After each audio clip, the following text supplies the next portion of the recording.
Good morning, everybody. Thank you so much for joining us for today's free webinar, Hiring Strategies for Small Businesses. My name is Erica Malsberg, and I'm the Chief Marketing Officer for Early Growth Financial Services, and I am going to be your moderator today. This presentation is probably going to run about 40 minutes or so.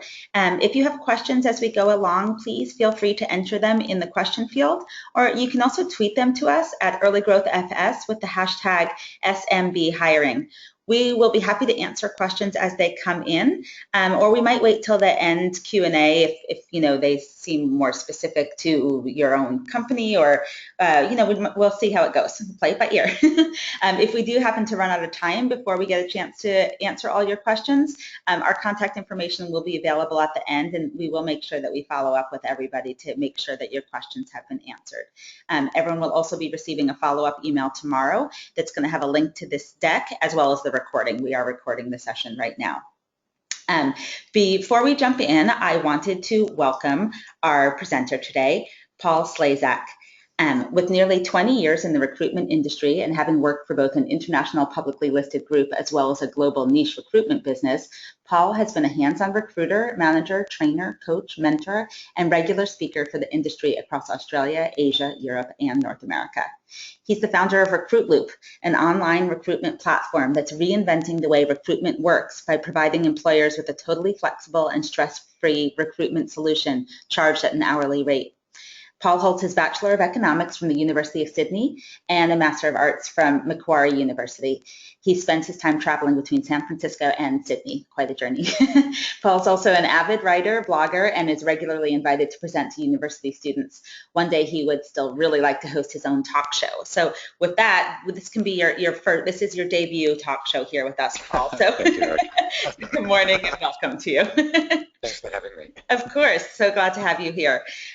So before we jump in, I just wanted to introduce our companies here a little bit. So just to say a few quick words about Early Growth Financial Services for those of you who don't know us. We're an outsourced financial services firm that provides day-to-day accounting, CFO, tax, and valuation services and support for small to mid-sized companies. We currently have a footprint in 9 markets from Silicon Valley to New York City and support 10 to 15% of the venture-backed companies in the US with an impressive client list that includes companies such as TechShop, Indiegogo, Zendesk, Cloud, RocketSpace, OpenERP, and over 500 more companies nationwide. If you're interested in learning more about us or signing up for a free 30-minute financial consultation, please check out our website, which is down there in the footer. And check us out. Okay, so with that, I will flip on over to you, Paul, to say a few words about Recruit Loop before we jump in here. Thanks so much again for inviting me to host the webinar today. It's great, and welcome everybody. Good morning. And I'm glad Erica mentioned that I do travel between Sydney and San Francisco, otherwise this accent of mine might not quite make sense to everybody. I hope you can all understand it. I'll be as articulate as an Australian can be. Yes, I'm one of the co-founders of Recruit Loop, and in the intro, Erica mentioned we are doing things very differently as a recruitment platform.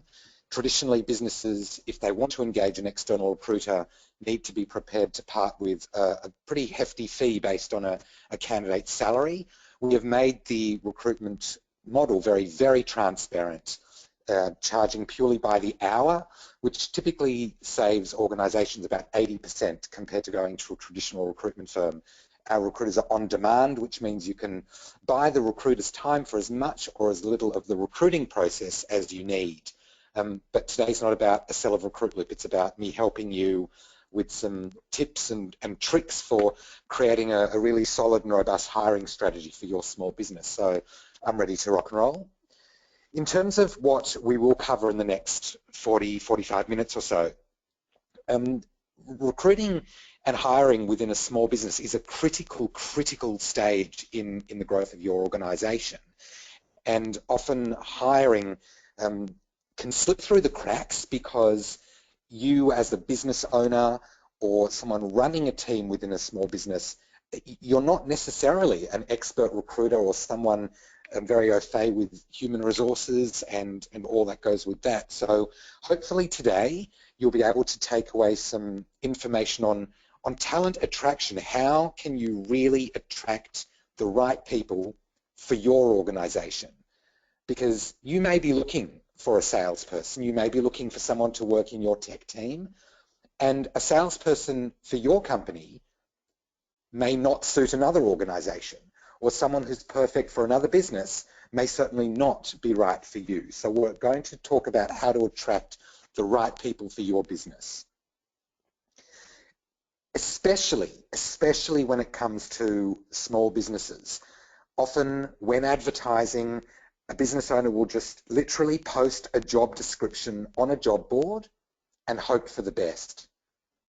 But what I'm going to go through with you this morning is the huge difference between creating a job description, which is very important, but even more important than that is being able to create a performance profile for every single role in your company. And we're going to be spending quite a bit of time on that because it's critical that you can define success of each and every one of your employees and therefore potential candidates, not just show them a job description. I'll already plant the seed now, but I want you to start thinking about what you feel the differences are between somebody's skills and their competencies when it comes to working in your organization or any organization for that matter.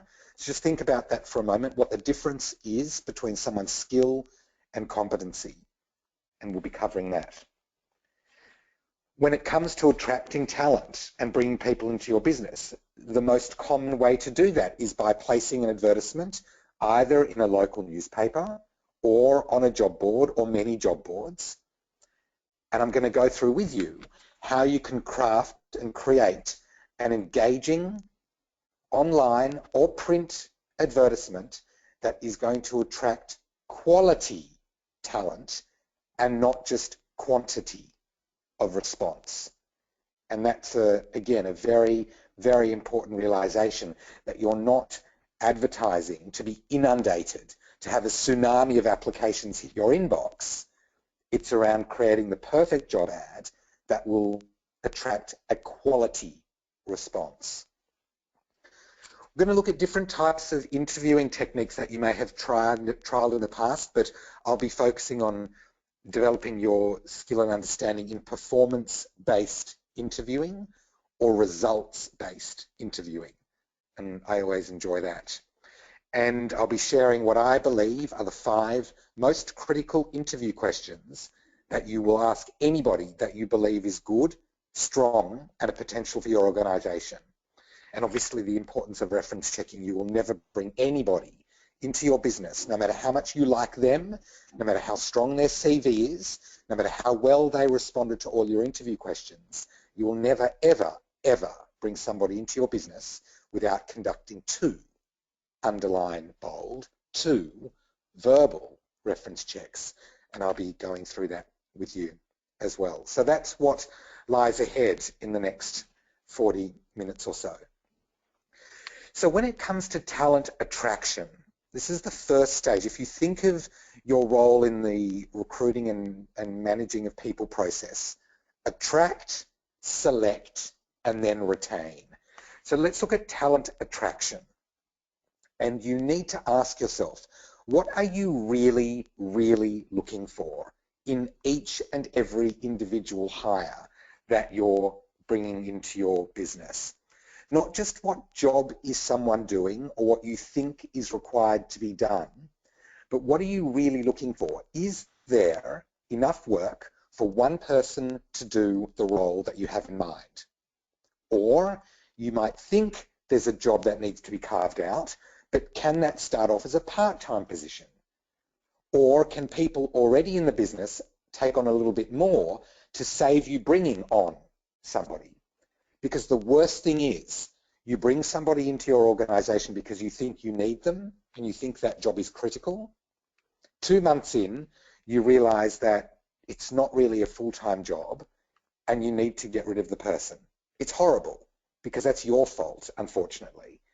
And if you do lose or get rid of an employee within the first 6 months that they're with you, it actually costs you 3.5 times what you paid them. I will repeat that because a lot of people can't get their head around why it would be so expensive. Yeah. But globally and statistically, If you get rid of someone or they leave your business in the first 6 months, it's costing you 3.5 times whatever you paid them. So you obviously should really think about what exactly will your team member be doing. And this is where we will come into the performance profile and the job description stage. But please don't just run on gut feel and think, oh gosh, it's time to bring somebody on board without carefully thinking about what they'll be doing. So I'm assuming that everybody on the call this morning understands what a job description is. You may have seen many in the past in your own careers. You may have crafted already many running your own businesses. But I'm not sure if many people understand the concept behind a performance profile. And what this means is defining success from the outset, from the get-go. So I know you might, again, not really be able to relate to this immediately, but I want you to think of yourself as a coach of an Olympic athlete.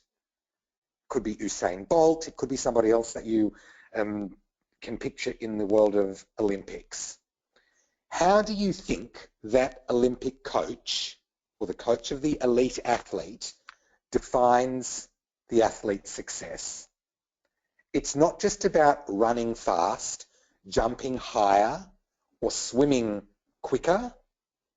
It's about number of gold medals, number of world or Olympic records achieved, fastest times ever gained. You as a business owner or as somebody running a team of people, as soon as you're looking to bring somebody new on board, you must be able to define the success of that person over a 3, 6, 9, and 12-month period. So this is about thinking about core objectives. If you're looking to bring on a salesperson into your business, it's not just about saying to somebody in a job description, you will be speaking to companies, you will be growing our client base, you will be doing both outbound sales as well as following up all inbound leads. That is correct on a job description.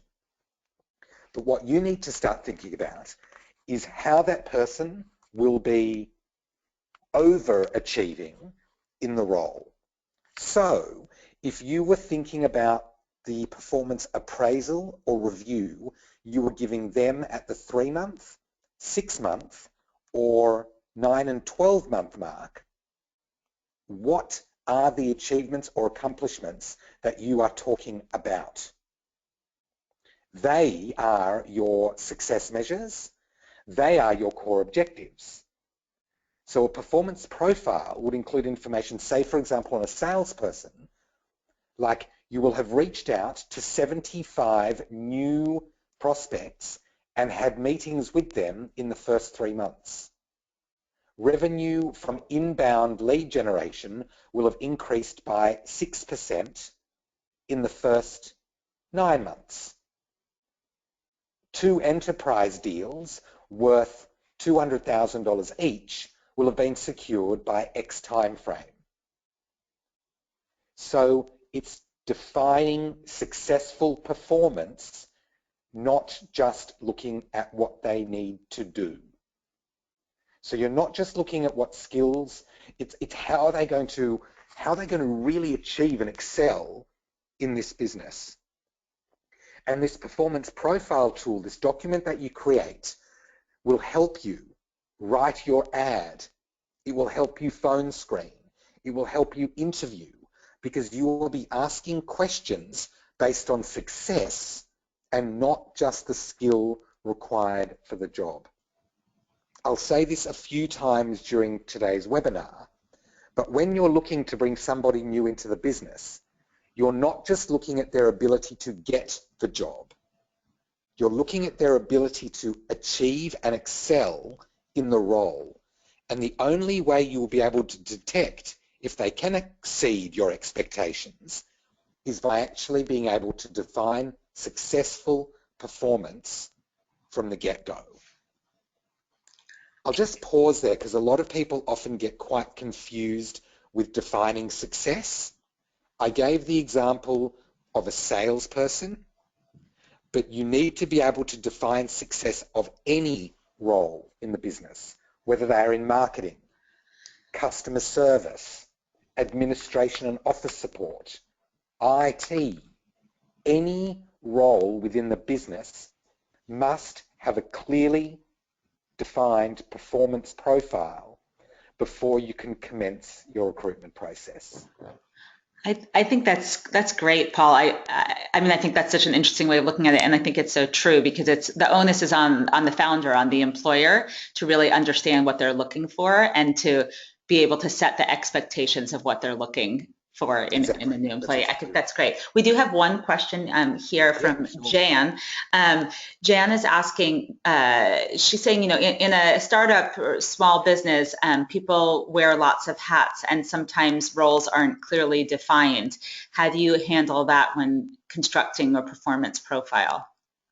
That's a brilliant question, actually, and having built a startup myself, I'm wearing about 73 hats right now, but I understand the question. What you need to do is define each of the roles in terms of performance and how much of each this person will be expected to do. So if someone is covering reception, office management, a little bit of marketing and maybe a bit of event management, for example, it must be clearly documented how much time is being allocated and what is at least one or two measures of success wearing each of the hats. So obviously they're not a specialist in all, but you still need to be able to describe what someone will be doing successfully in those so that someone multitasking or wearing many hats still knows they're doing a good job. And again, this is why I said this before, when you would sit down with them at their 3-month, say, probationary review or the 6 or 12-month performance review, you can relate back to something that they can connect with to say, yep, you've done a good job here, here, here, and here. But remember we said you needed to do this on event management. This didn't quite happen. Let's focus on that for the next few months. So you need to be able to carve out a multitasking role with success measures in each aspect. Hopefully that makes sense. Yeah, I think that's great. Thank you so much. That's all right. All right, I mentioned this on the agenda slide, but has anyone had a quick little think about what they feel the differences are between somebody's skills and competencies? And the reason I'm asking is because when someone is putting together typically a job description or a performance profile, often the only, not just the first, but the only thing they think about is somebody's skills. Whether it's a piece of software, they need to be able to use MYOB or Xero, or they need to be able to use a particular web development tool if they're going to be doing some website construction. No, that is not enough. Skills can be taught, whether it be through hands-on facilitation or formal qualification through a college or university. Skills can be taught, but competencies are the traits and attributes that make you up, or your candidates or staff members up, as individuals. It's critical that you nail and articulate the types of competencies and traits that you are looking for in individuals. And these will differ from company to company because of culture, and that's why it is critical as your business grows that you can define what core competencies are required for not just someone to achieve in the role, but to gel and work well in your organization. So skills can be taught, but you need to think about what attributes are critical for your business. Do you have people working in isolation, very autonomously, or is it an open plan, full team environment? Are you looking for people who are hungry, tenacious, motivated, resilient and driven, self-starters? Or are you looking for people who will take direction and work under close instruction? There's nothing wrong with either, but somebody's skill is one thing, but do they fit into the definition of the persona that you're looking for? Do you want people who will be yes people and just take instruction and never question you? Or are you looking for someone who will challenge you because that's going to be better for the organization? What I can do at the end of the session today, or I can feed this back through to Erica, we have a post on the Recruit Loop blog, which is around questions that you can create purely for 75 competencies or behaviors that you'd be looking for.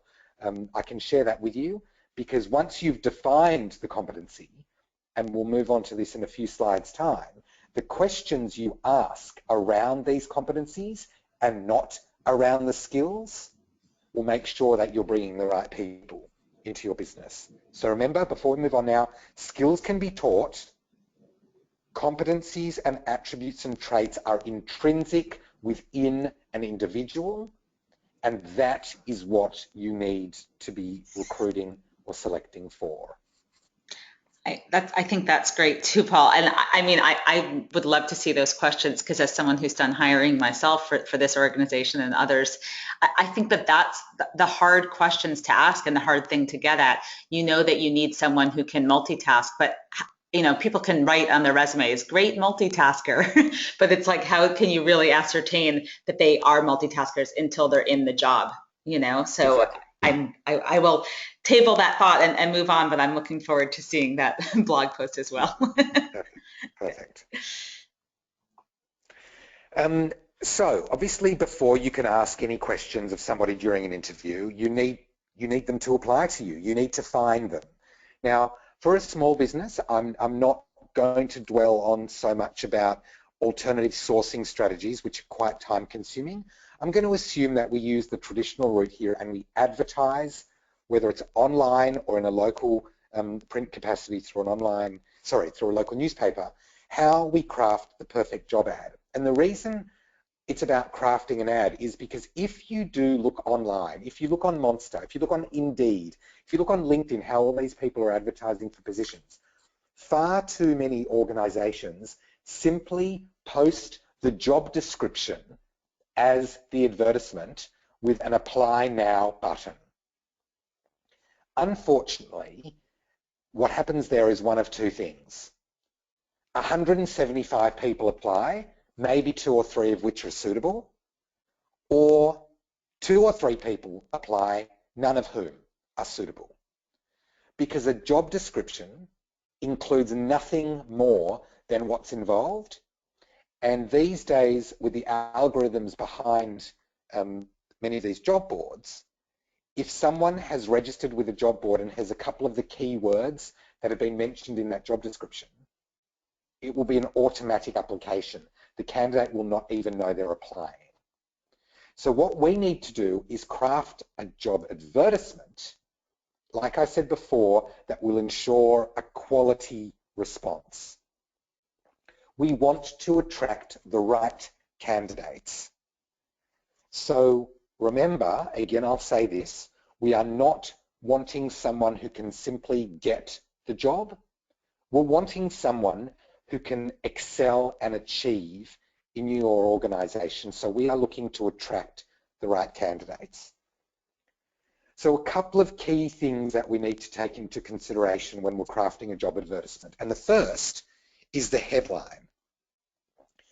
I was never very good at mathematics, but I'm going to give you a bit of a maths question here. Again, this is a global statistic.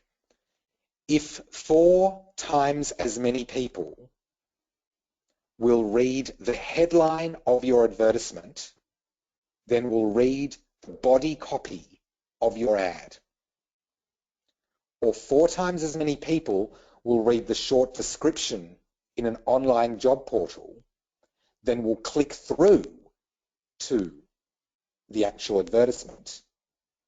If the advertisement costs $100, what value, dollar value, do you place on the headline? Now, hopefully the people on the call have somebody in their finance team or their accounting team, because whenever I ask this question to a group of people, most people get it wrong.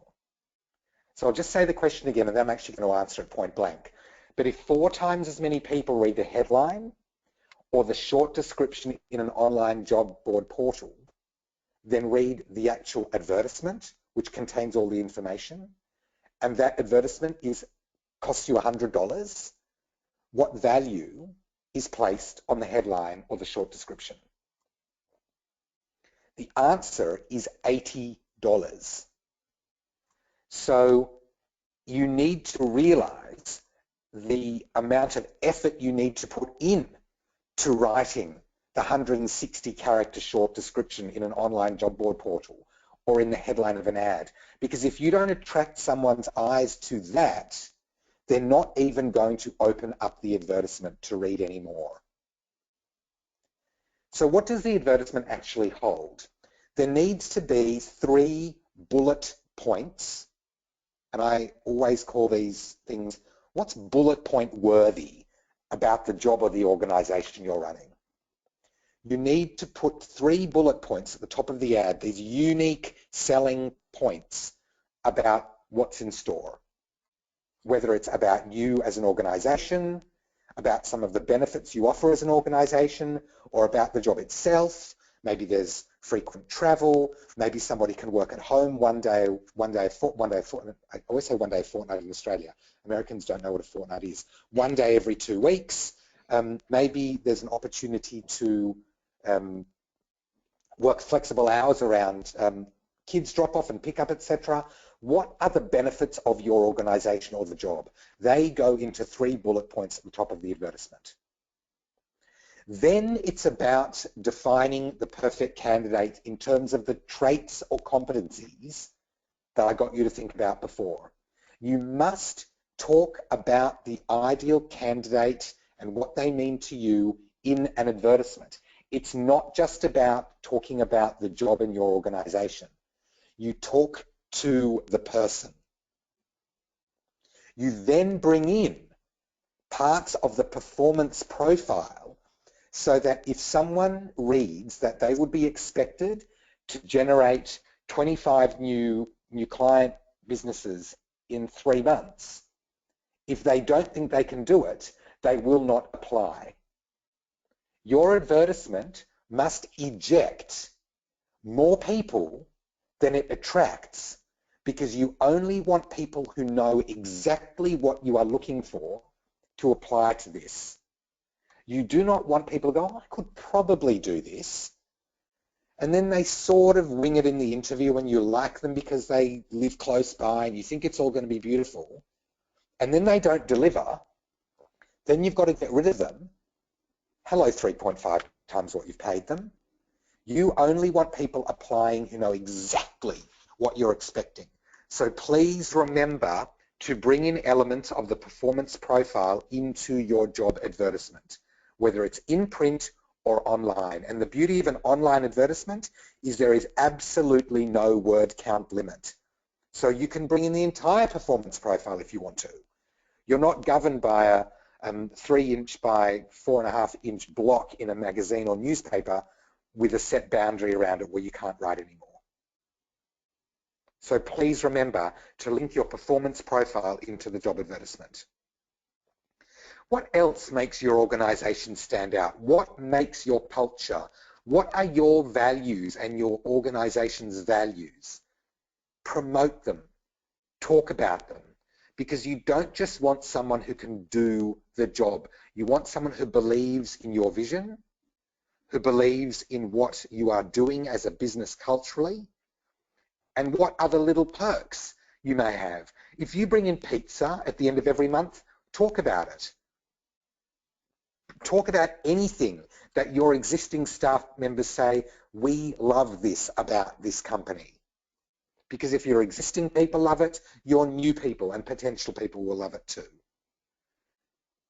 And use keywords effectively.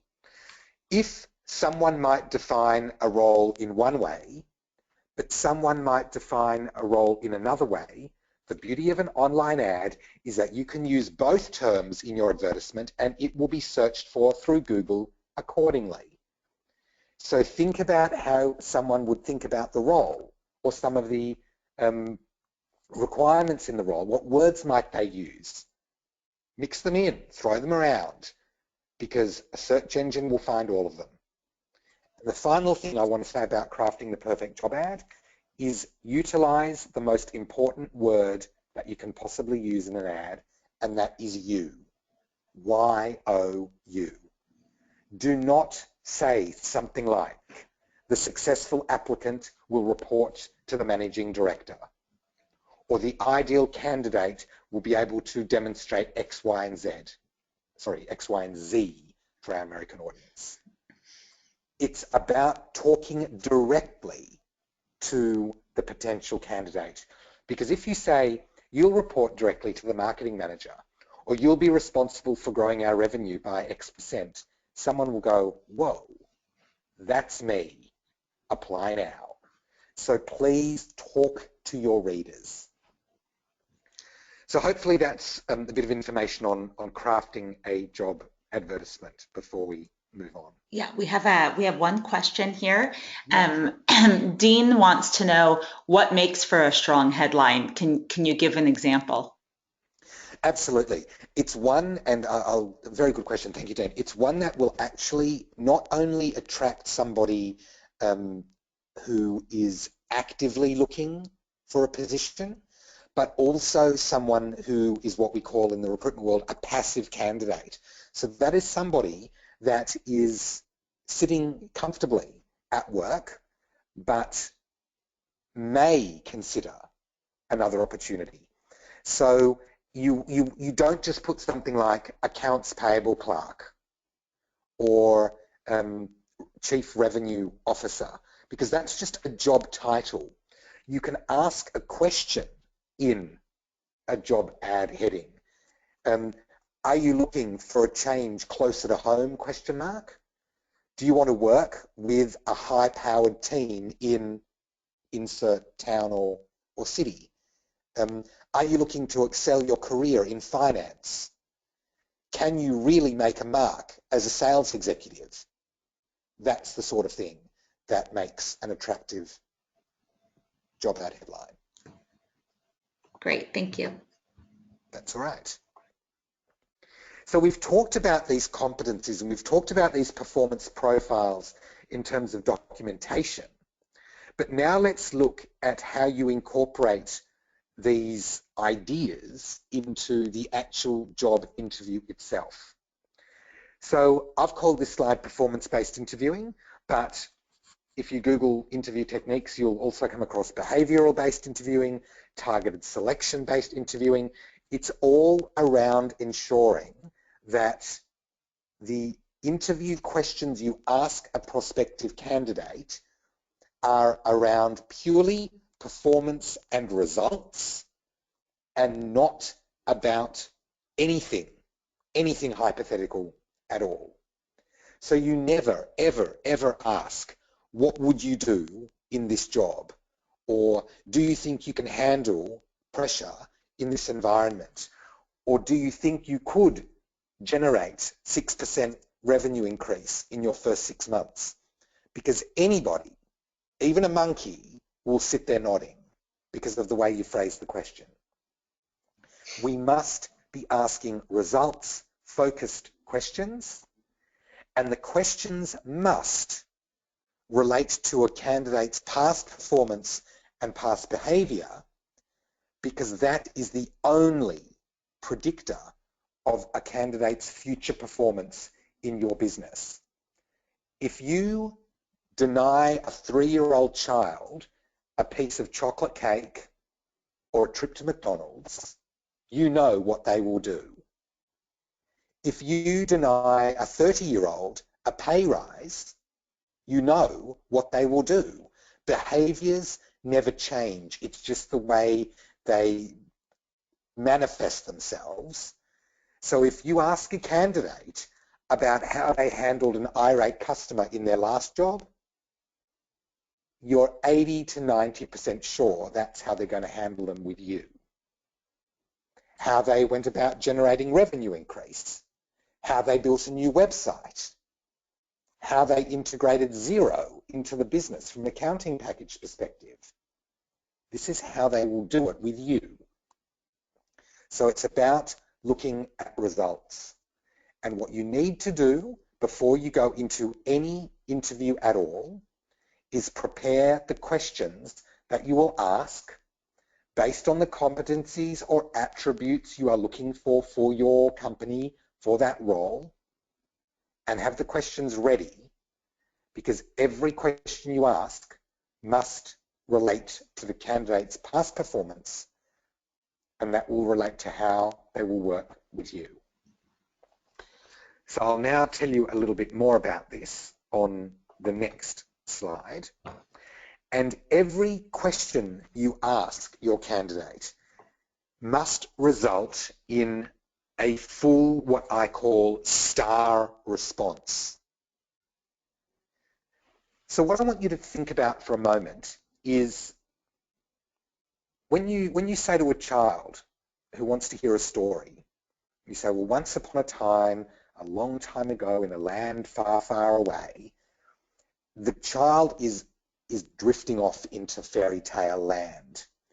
You're going to tell a story. You're going to take them on an adventure. It's the same thing in a job interview. You want your candidates to be telling you stories about various aspects of their past performance so that you know that they lived happily ever after in the end. And the way to do that is to ask these performance-based questions or behavioral-based questions like, can you tell me about a time when you handled an irate customer? Talk me through a situation where you clashed with a team member over a business critical issue. How did you handle an excess workload when a colleague had to take extended leave in the past, or there was an inundation of client work? Note, none of those questions were, can you handle a clash with a team member? Or do you think you'd be able to work late if the workload increased? Because everyone will just sit there nodding and smile a very awkward smile. So you ask questions that force a candidate to talk you through a specific situation they were in, the task that lay ahead, exactly what action they took, and the most important part of all is the result that took place, whether it's positive or negative. So if I asked you, how did you get to work today? And you just said, on the train, or I drove, you have not taken me on any journey whatsoever. Now, I don't know where everybody is on the call, whether you're in California, whether you're in Arizona, whether you're in Seattle, but I want you to take me on a journey. I want you to say, it was so foggy this morning when I woke up, I couldn't even see. The fog lights had to go on and I had to demist the windscreen. I got in the car and of course there was traffic on this road, so I thought I was going to be late because I had a 9 o'clock webinar. And when I got to work, this and the other, and I opened my emails and there were 163 things in there from overnight. So I prioritized because I knew from 9 till 10 I was going to be on a webinar, learnt all of this. This is the journey about somebody's morning. So when you say to a candidate, can you tell me about a time when you dealt with a really difficult customer and how did you handle it and what was the outcome?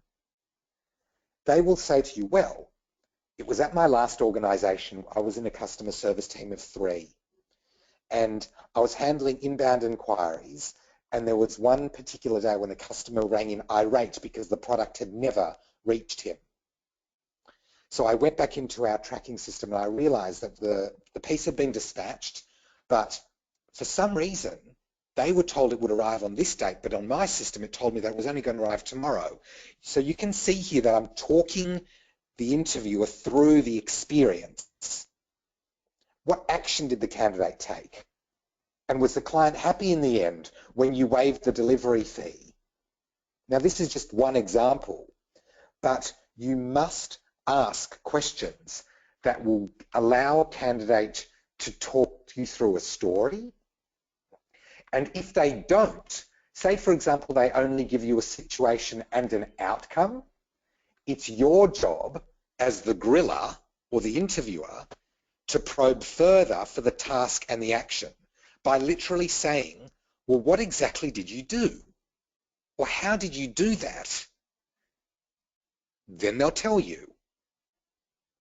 And the beauty again about having a situation, task, action, and a result, it's just 4 nice points. If you have 5 questions that you are asking during your interview, 5 behavioral-based or performance-based questions, and each one is out of 4, your interview is literally, going back to primary school maths again, out of 20. You can make that into a percentage by timesing it by 5. If you interview 6 people for the job, you can literally benchmark each candidate based on their scores in the performance-based interview guide, because you must ask every candidate that is applying and interviewing for the same role, you must ask them exactly the same questions. You can't ask one candidate who's applying for a role in customer service about how they dealt with an irate customer, but then ask another one who their favorite customer was and why. Same questions for every candidate applying for the same role and interviewing for the same position. Each interview guide is out of however many points you want to give it based on this, and you can therefore say, Paul got 74%, Erica got 82%, Sally got 63%. We're only taking Paul and Erica through to a second round interview. Unfortunately, even though we liked her resume and she looked great during interview, she couldn't define past performance. We cannot take the risk. That is why STAR is so important. I'll stop there, Erica, because often there's questions here. Has anything come through? There's something, but I think it might be answered. So why don't we move on to the next slide and see if the question's answered. Okay, perfect. Okay. Perfect. So in terms of the STAR, that relates purely to your behavioral-based questions. And those are the ones, the competency-based ones are the ones I will share with Erica that appear on our blog around the 75 questions you can ask based on core competencies for any business. But if you like somebody's responses, not just if you like them, if you like somebody's responses and you want to take them through to the next round, or you want to introduce them to other people in your organization, there are 5 questions that you must ask every single one of those candidates. Now, these questions are over and above the behavioral-based questions. And you only ask these questions for people you want to take through to the next stage. The first one is, why are you sitting in front of me today? Because there are 2 types of people in this world when it comes to being job applicants, only 2. Someone running away from something or someone running towards something.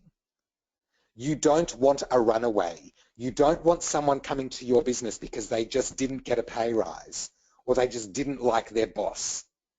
You want someone coming to you because they're looking for a new challenge. They've seen something in your job ad that attracted their attention specifically. They've looked up your company and they can see you're doing great things.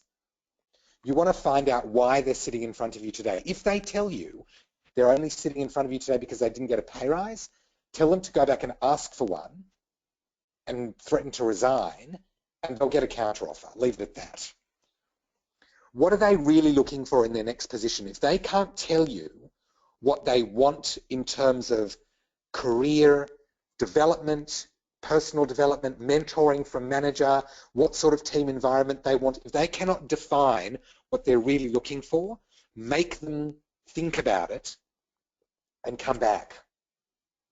If they haven't prepared enough for you, they're not taking this process seriously.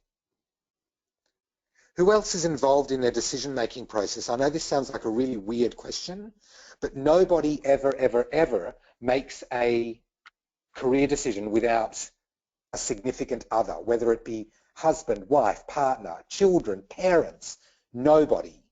Now, I'm not saying that you go and have the interview at a Sunday dinner or you invite the husband in for the interview, but if you don't ask who else is involved in the decision-making process, when you make them an offer and there's a very awkward silence and they say, my husband's not going to be too keen on traveling a day every 2 weeks interstate. No, I don't think so now. Flag it up front that you are well aware there are other people involved and start getting everyone's buy-in now. It'll help you from letting it go pear-shaped in the end. Maybe that's an Australian phrase, pear-shaped, making it all go wrong or derailed in the end. You must ask every candidate what salary they're on now and what salary they are looking for. This is going to be a harsh truth. Everybody will lie. So, whether you ask, can you show me a current pay slip, or whether you ask, well, what would it say if I looked at your pay slip, and there's a bit of lack of eye contact and awkward cough, oh, well, I'm about to get a pay rise, you must get this information up front. It's going to prevent you overpaying somebody and them taking you for a ride because they're claiming they're on something else. And if you are not dealing with somebody honest at that question, red flag for what sort of person they're going to be internally. And you ask everybody at the first interview you have with them how their manager will react when they hand in their notice. If they say, oh, they'll walk me out the door, they'll be glad to see the back of me, I doubt they'd say that to your face, but if they said something like that, another red flag. But if they said, oh God, they'll counter-offer me, they'll throw more money at me because they won't want me to leave, again, tell your candidate to go back to work and ask for that more money and get counter-offered now, because you don't want to be the fishing expedition. You don't want them to be using you for a salary increase. You make them the offer, they go back and resign, they get $10,000 more, and they say no to you. What a waste of time. And as a small business owner, you don't have time to waste. So those 5 questions must be asked of everyone that you are taking seriously in the process. We have a series of questions here from Ilan. They're all kind of related, so I'm just going to throw them all at you, and you can take them one by one. Okay. So Ilan's he's saying, first, how many interviews do you have prior to making your final decision? Do you bring up money, the money issue in your first interview? And also, would you provide salary information in your job ads? Thank you, Ilan. Brilliant. Salary information, if you are paying at or above market rate, you will definitely put the salary in the job advertisement. If you're not paying at market rate, don't put it in, because you might detract good candidates who may be looking at other things other than money. And believe me, that's true. Many people take a job for more than just the money. So hopefully that answers that question. Yes, you do discuss salary in the first interview, definitely, 100%. And what was the first part of the question, Erica, sorry? Sure. It was saying, how many interviews do you have in the process? And what, I guess also it's interesting, what do they look like? Like, is one a shorter first phone interview, or what's the process of this series of interviews? How many and how do they go? Okay. So yes, there must be a telephone screening interview before you bring anybody into your business. And that should be about 10 to 15 minutes, just going through their background and making sure that they've done a little bit of research into the organization. When you bring them in to meet with you, that interview should be about 45 minutes to 1 hour, and it should be 30 minutes of behavioral-based or performance-based questioning, and then the other 15 minutes are around these questions and general discussion. But the number 1 rule is that you have 2 ears and 1 mouth for a reason, and you must be listening twice as much as you speak. If you go into overdrive selling mode, you're not going to let the candidate tell you anything, and you're only going to be talking about how wonderful you are and the business is, and not letting them speak, and they'll walk out and won't have taken you seriously. you need to conduct enough first round interviews until the point where you have at least 2 people to take through to the second round. Now, that could be a fluke and you meet 2 people and think, right, we need to take them both through. That's great. Or you might need to do 4 or 5. You shouldn't be interviewing more than 5 people.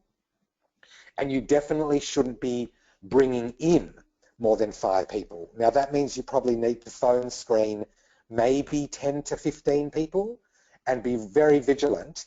Just because someone sounds lovely or they might have indicated how desperate they are for a job, you must not bring everybody in who you phone screen.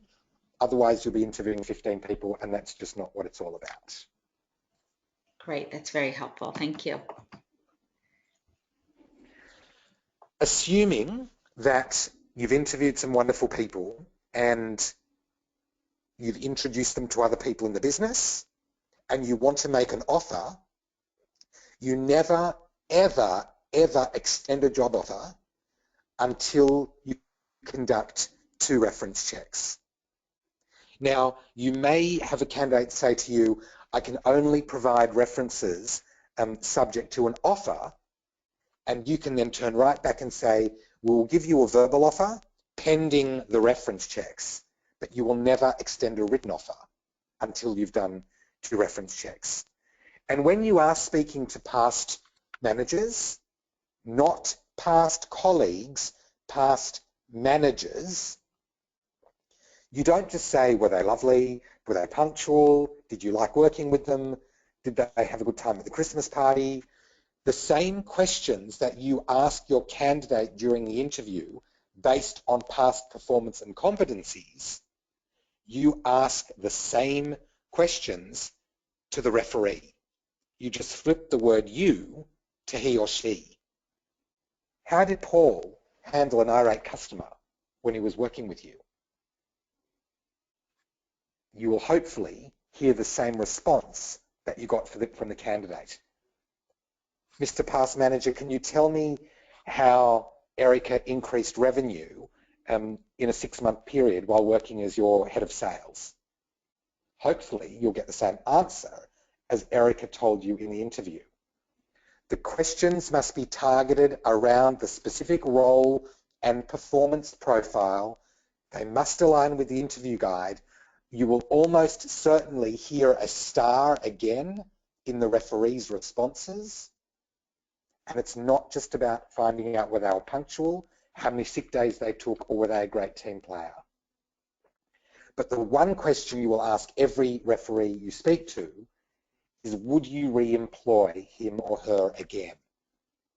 And it is amazing what you can hear in someone's response. If they say, oh God, without a shadow of a doubt.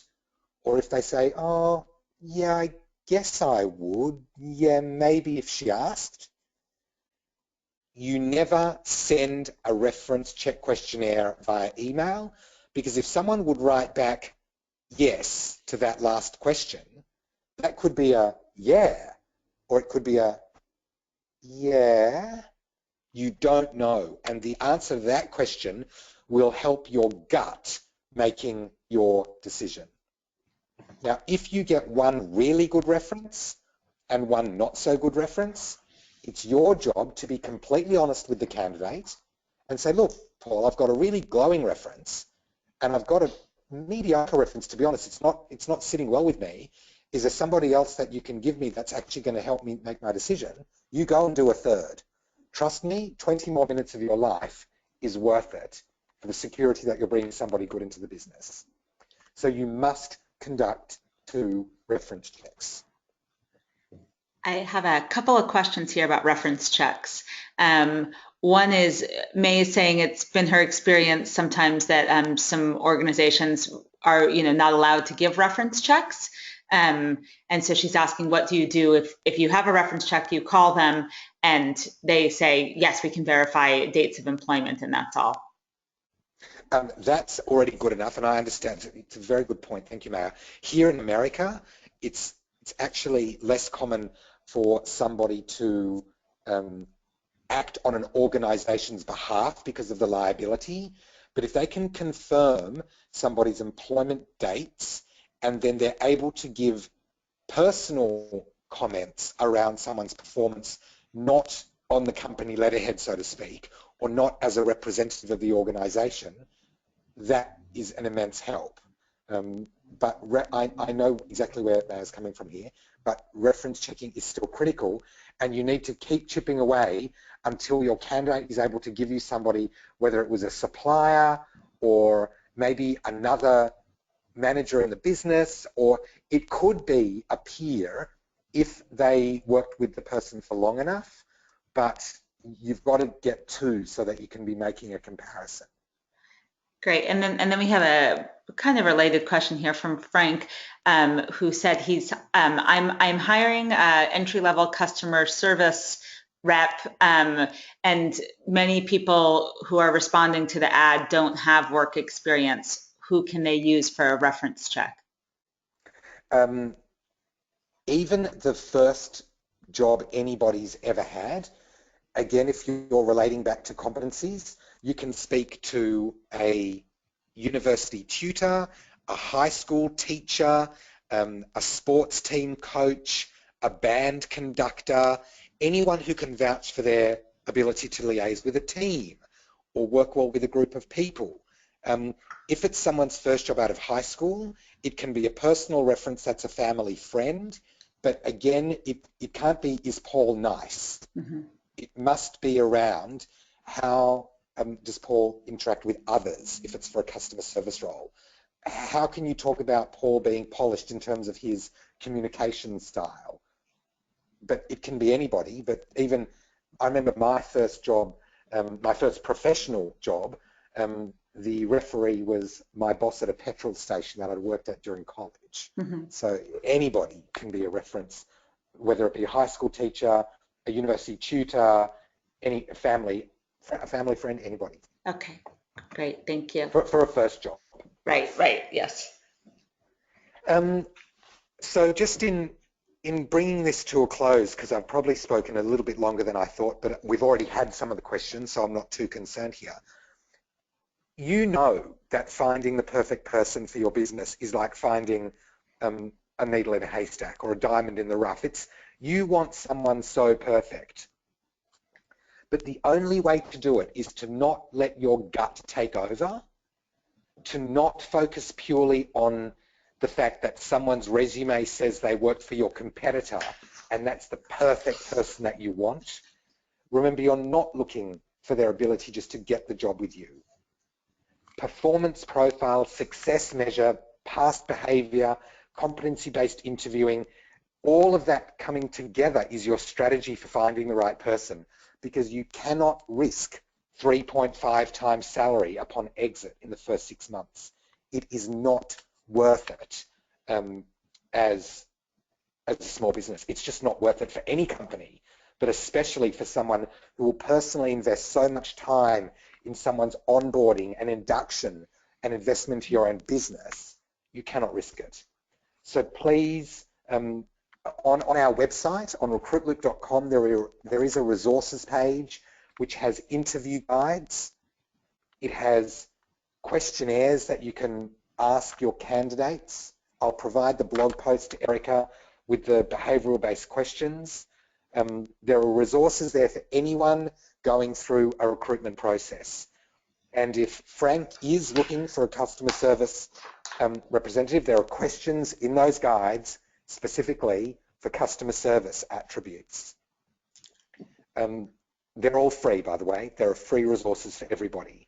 So feel free to go and have a look. Wonderful. Thank you, Erica. Thank you for letting me speak today. Of course. No, thank you so much. I think this is incredibly helpful. We're here at the end of the hour. So, we took questions throughout. We don't have any outstanding right now, but if a question comes up or you have a specific question about a recruitment need, please feel free to reach out to Paul. His information's right here, and you can follow him or us on Twitter as well, or just contact us with any questions you may have.